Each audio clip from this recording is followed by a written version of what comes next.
really didn't know where to start. Any tips? Should do at the beginning. Early the hamster. Yeah. Rebecca and Mark, family and friends. I keep having to pinch myself to make sure this is really happening. Mark, I can't believe you finally did it. Looking at Rebecca today, I can see that she was well worth the wait.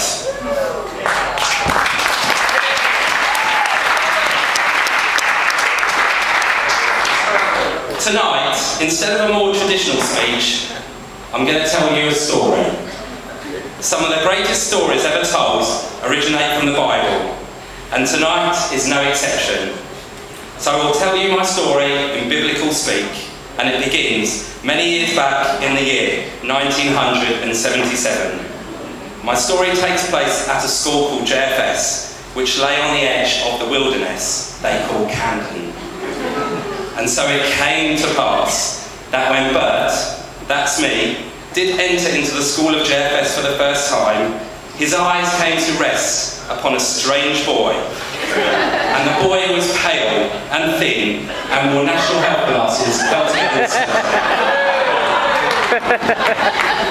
And the boy went by the name of Mark, and he came from the well-respected tribe of the Sudics. And so they became friends. And when the days of school did come to an end, both Mark and Bert did sack shells on Shabbos at Frost's in a far-off land called Golders Green. And it came to pass that by chance the boys did meet a stranger who was well known for his work in the nightclubs. And they spake unto him, "Pray, sir, let us put on the party." And the man saw that they were good Yiddish boys, and so he said yes. Thus the ultimate party at Dingwall's was created, and so the great partnership that was to be Mark and Bert did also begin. And they did work from Mark's flat, whose name was Jack. And Jack would make them tea and toast every morning. Jack wanted so badly for his son to wed. He would have been so proud of Mark today.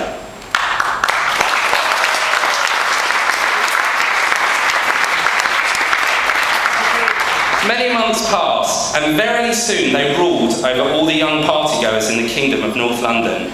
And at the age of 101, they were kings of the night. And Bert did love Mark as his brother, for Mark was honest and kind.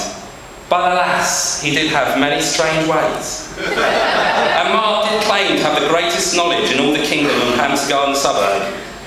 But he was unable to sit still, and he was loud and constantly sought the attention of others. And when Mark was just 20, he did drink much from the fruit of the vine, and so he continued to drink until his blood was overflowing with alcohol. Then he kneweth not what he was doing, and he did mount the bonnet of a friend's car, and so it was that verily the police did come along and cast him away into the local jail.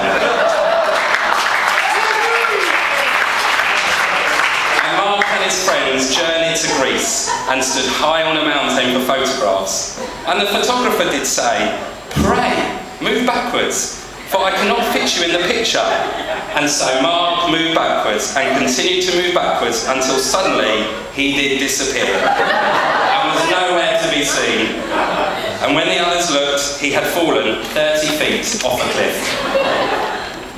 And although Mark was manful, sometimes he would look like a woman. For his clothes had many bright colours, and he did carry a bag and wore a mobile phone on a chain around his neck. And so it was rumoured that he had a part-time job at Madame Jojo's.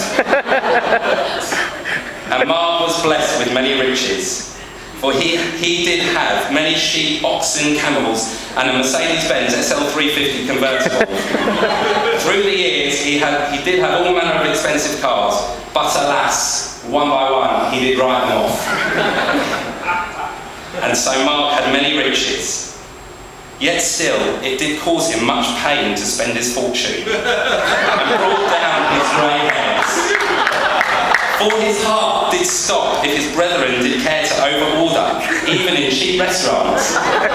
And he did refuse to send his letters first class, but only second class was good.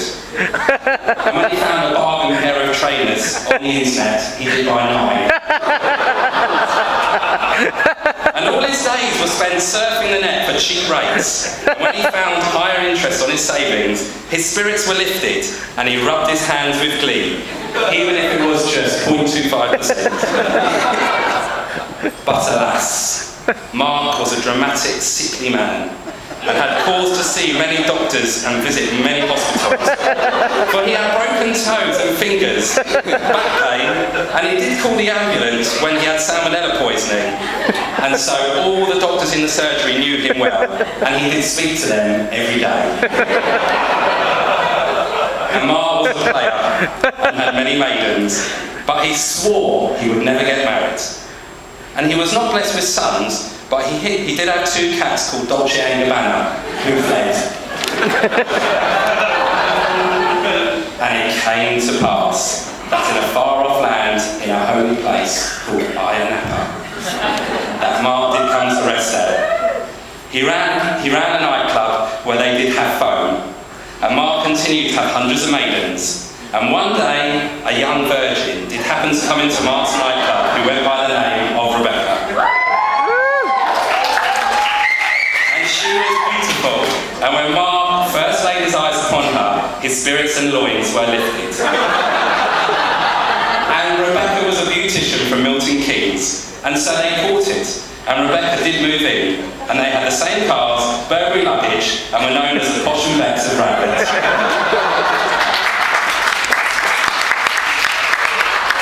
And it came to pass that on the eve of the new year, 2007, that Mark did propose to Rebecca in the LED multifunctional computerised hot of their home.